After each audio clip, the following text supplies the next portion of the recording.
The signal pulsed on Helena Silva's monitor, a quiet digital beacon in the hushed data sphere of her laboratory at the Royal Academy of Carthago Nova. It wasn't an error, it was a match.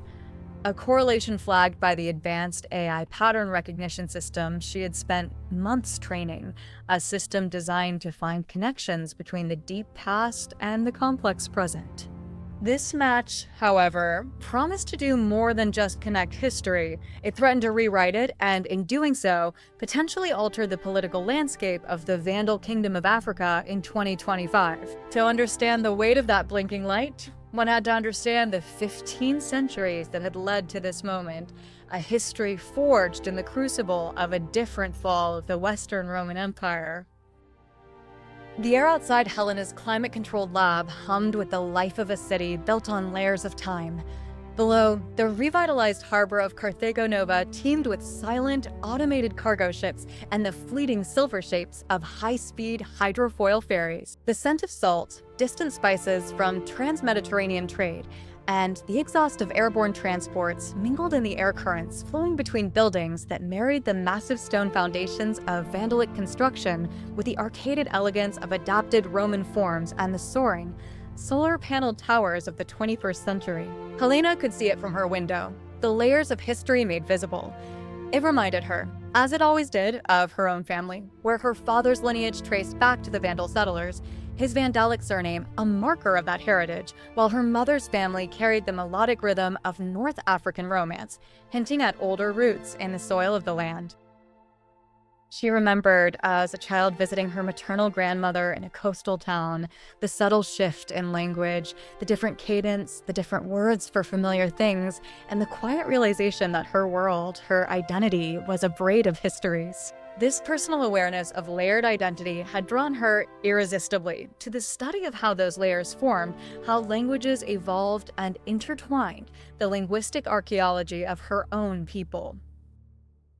Her work focused on the 5th century CE, a period often presented in popular histories as the transition, but which Helena knew was the true forging. This was when the Western Roman Empire didn't merely fade, but was abruptly and decisively broken in key regions, setting entirely different paths for the successor states. While in our timeline, barbarian migrations and internal Roman issues led to a complex, drawn-out process. In this history, a confluence of factors led to a faster, more catastrophic collapse. Imagine a more coordinated, perhaps earlier, push from the Huns under a chieftain more focused on driving tribes westward. This pressure sent the Vandal Alans-Wabi Confederation crashing against the Rhine frontier in 406 CE, finding it critically weakened by widespread, simultaneous Roman military usurpations that pulled legions from the borders towards internal power struggles in Gaul and Italy. The border didn't just bend, it shattered. The key to the Vandal kingdom's establishment lay in their swift and brutal move towards Africa. Unlike the fragmented crossing and initial struggles in our history, Geiserich, perhaps possessing a more strategic mind or facing a less competent Roman opposition earlier in his career, secured naval assets and crossed the Strait of Gibraltar with surprising speed and force around 428 CE. His capture of Carthage in 439 CE was decisive, not the culmination of years of slow encroachment. It was a sudden blow that decapitated Roman power in the province and secured the vital grain supply. Helena's AI project was designed to probe the nature of the state established after this rapid conquest. The prevailing historical narrative in the kingdom, solidifying over centuries and often emphasized in state-sponsored education, suggested that while the Vandal kings held military and political power, they largely relied on existing Roman administrative structures and personnel, conducting official business primarily in Latin. Vandalic was the language of the barracks and the court, but not the language of governance itself in those crucial early decades. This narrative was convenient. It provided a sense of continuity with the Roman past, a shared heritage with other successor states, and smoothed over the potentially sharp edges of Vandalic distinctiveness. Helena, however, suspected it was more complex. Her training suggested that ruling elites often imprinted their own language onto the structures of power, even when adopting existing systems. The AI was sifting through vast digital archives, high-resolution scans of fragile papyri unearthed from palace ruins, digitized inscriptions from administrative buildings and funerary stelae, records from regional tax collectors, minutes of local councils. Each fragment was tagged with meta location, estimated date, material, context. The AI's task was to identify recurring linguistic patterns and contextual usage that might indicate a deeper integration of Vandalic terminology into formal, written administration in the 5th and 6th centuries than previously acknowledged. The afternoon wore on. Helena sipped her slightly bitter, locally grown coffee, the scent mingling with the faint electronic hum of her equipment. Her desk was cluttered with printouts, historical maps of ancient Carthage overlaid with Vandalera reconstructions, and a small, smooth stone she'd picked up on a field trip to an ancient Vandal quarry. She reviewed lines of code, adjusted parameters, her brow furrowed in concentration. Hours blurred. Then the signal. The AI had found a correlation, not just of words, but of context. Specific Vandalic terms appeared on ceremonial silver plates, artifacts unequivocally linked to the highest levels of the royal court. These same terms, or their derivatives, appeared in fragmented administrative texts, like the minutes from that 5th century royal council meeting papyrus. These weren't just loanwords. Their consistent formal usage within administrative sentences suggested they were technical terms, part of a system. Words like Geldrahan, suggesting a formal decree or council decision, Hargisgat related to military taxation or tribute, and Fisgard, possibly pertaining to treasury allocation or management. These concepts were fundamental to governance, and the language used to express them, even in written Latin documents produced by Roman scribes working for Vandal masters, carried Vandalic roots.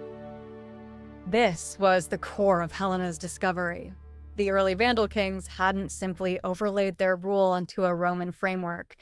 They had actively infused their own administrative concepts and the Vandalic language into the very bloodstream of the state from the beginning. This wasn't just a Germanic military elite commanding in Latin, it was a new political entity forming where the language of the rulers was shaping the language of the ruled, at least within the apparatus of power. This explained so much about the kingdom's longevity and distinct identity compared to more short-lived successor states in our history. Its foundations were more uniquely Vandalic than previously believed. Meanwhile, the wider world of 2025 had also been shaped by these different historical trajectories. The Visigothic kingdom of Hispania Gallia, a powerful, enduring state that spanned the Iberian Peninsula and stretched into southern Gaul, presented a different cultural synthesis. After their more impactful sack of Rome, say, in 408 CE, further disrupting Roman authority in Italy, their kingdom solidified under rulers who masterfully blended Roman legal traditions, creating a comprehensive code that governed Hispano-Romans and Goths alike, with Visigothic military organization and aristocratic structure. Their cities, like Toledo or Narbo, became centers of a vibrant Hispano-Gothic culture, distinct from both Vandal Africa and the fragmented entities to their north and east. Italy, without the Ostrogothic kingdom and the subsequent Byzantine, Lombard struggles of our timeline, remained a patchwork of independent city-states and regional powers.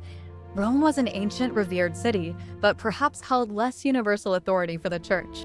Florence, Genoa, Venice, Naples, these and others developed as powerful, often rivalrous, commercial and cultural centers, their art and politics reflecting centuries of intense local identity. The Frankish lands to the north were a mosaic of different kingdoms and tribal confederations, never consolidating into a single dominant empire like the Carolingian one in our history, leading to a more complex and multipolar political map in Northern Europe.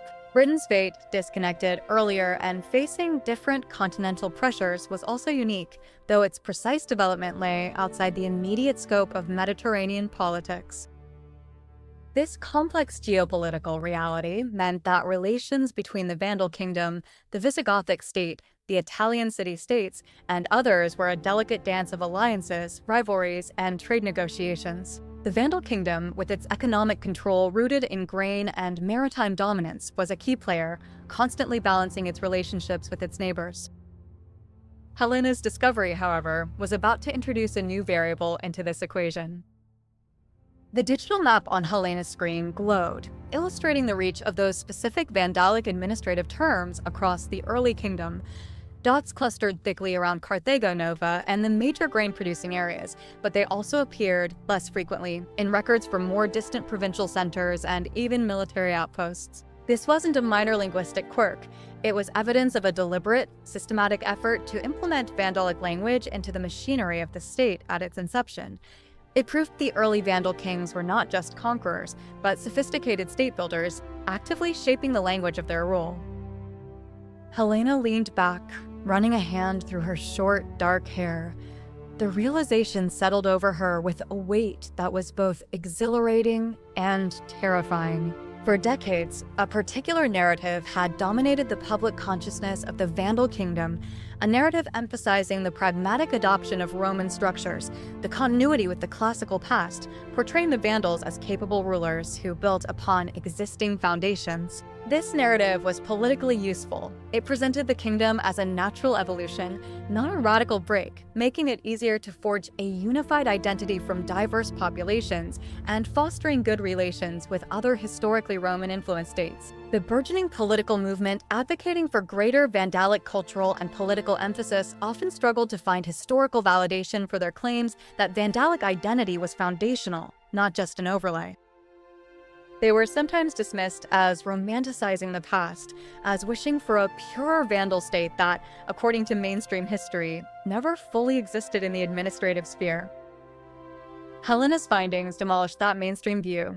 They provided irrefutable evidence that Vandalic was not merely spoken at court, but was actively incorporated into the formal language of power from the earliest period. This didn't just challenge an academic consensus, it directly supported the historical claims of the Vandalic identity movement. In the current climate of subtle political tension between the more cosmopolitan, Romance-speaking coastal regions and the more traditionally Vandalic-speaking inland areas, such a discovery was explosive. What do I do now? The question echoed in her mind, far louder than the distant city sounds filtering into the lab. Publishing was the academic norm, the culmination of years of work. It would cement her reputation, redefine her field. But the potential consequences, they were hard to ignore. The head of her department, Dr. Basilius, a cautious scholar who prioritized academic integrity but was also deeply connected to the Academy's establishment funding, had always stressed the importance of not stirring unnecessary public controversy. The Vandalic identity movement, while not explicitly secessionist, was viewed with suspicion by some in the government, concerned about its potential to create divisions. Her discovery could be weaponized. She thought of her family. Her father, proud of his Vandalic heritage, but fiercely loyal to the unified kingdom. Her mother, whose family represented the continuity of the older North African population, who valued the stability and cultural blend of modern Carthago Nova. Her discovery validated one part of their shared history, but could it inadvertently cause friction between the very identities she embodied? Helena stood up, needing to move. She walked out of the lab, through the quiet corridors of the Royal Academy. The walls were lined with portraits of esteemed scholars, stern Vandal kings who patronized learning, North African philosophers who blended classical thought with local wisdom, modern scientists and historians. The air here smelled faintly of old paper and polished wood, a comforting scent that usually grounded her. Tonight, it felt heavy with the weight of institutional history and her place within it.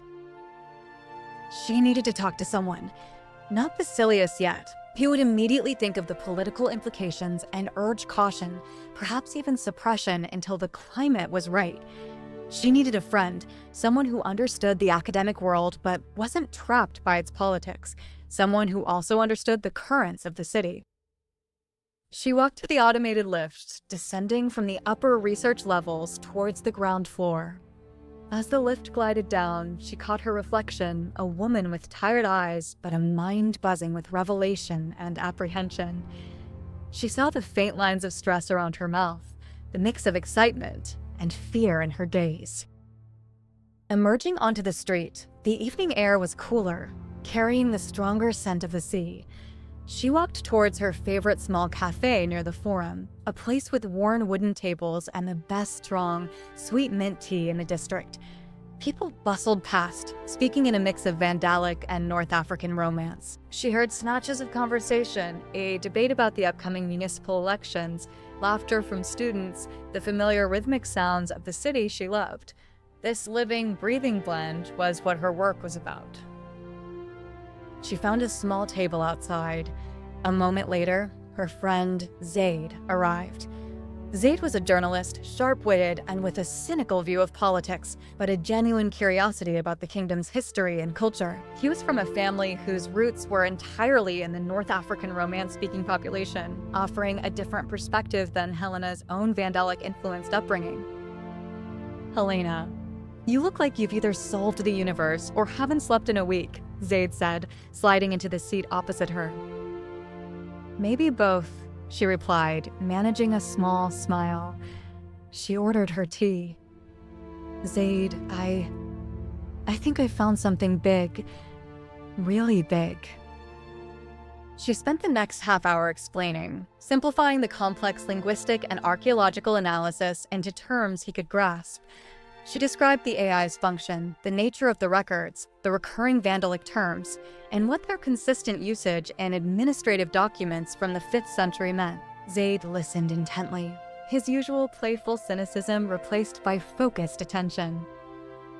So, he summarized, leaning back as their teas arrived, you've got proof that the Vandal kings weren't just putting a Vandalic flag on a Roman bureaucracy. They were actively making it Vandal from the ground up, in the actual language of government. Precisely, Helena confirmed. It changes everything about how we understand the formation of the kingdom. It makes the Vandal contribution to the state structure undeniable, foundational. Zaid stirred his tea slowly. And you know this plays right into the hands of the True Roots crowd. They've been saying the Vandalic core is the only legitimate one, that the Romance influences are just layers. Now you've given them historical ammunition. Helena nodded, the knot in her stomach tightening. That's the complication. This is purely academic truth from the data, but its impact is political. It validates their narrative in a way nothing else has. It doesn't just validate it, Zaid said, his voice lower now. It proves it. And historical legitimacy is power, Helena. Look what historical claims do between us and the Visigoths over trade routes, or how the Italian city-states cling to their Roman-era charters. Your discovery could become a political flashpoint. He met her gaze. What are you going to do? Publish. Helena looked out at the bustling plaza, the ancient and the modern woven together. The truth was clear in her data, undeniable. But the consequences of revealing it felt like staring into an abyss. Her research, born from a personal quest to understand her nation's blended past, had delivered a truth that could potentially fracture its present. The fate of her discovery, and perhaps her own place in the kingdom, hung in the balance. The Vandal kingdom of Africa, enduring for 15 centuries because of its unique foundations, was now confronting a challenge that arose directly from the revelation of those very roots. And Helena Silva, the historical linguist, was at the center of the storm.